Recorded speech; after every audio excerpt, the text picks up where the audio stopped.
Unë mendoj që minimumi prokurori i çështjes duhet t'ia bëjë dorëheqje. Është shumë e rëndë.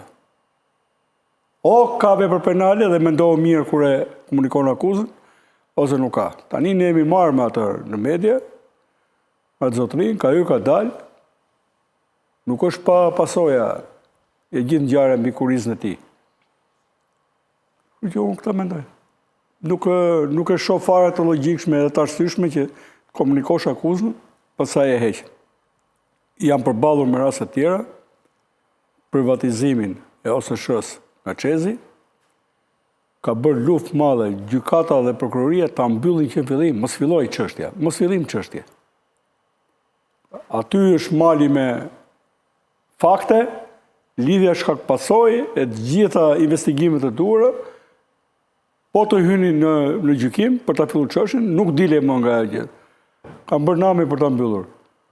Po të çojë një në akuzë, pastaj të rriqen vetë, se me demek janë keq kuptuar me agjësinë e prokurimit, besoj.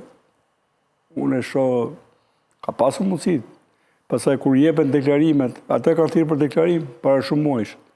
Kanë thirrë 2-3 herë besoj. Deklarimi sqaron pozicionin gjithkujt, të atij dhe të tjerëve.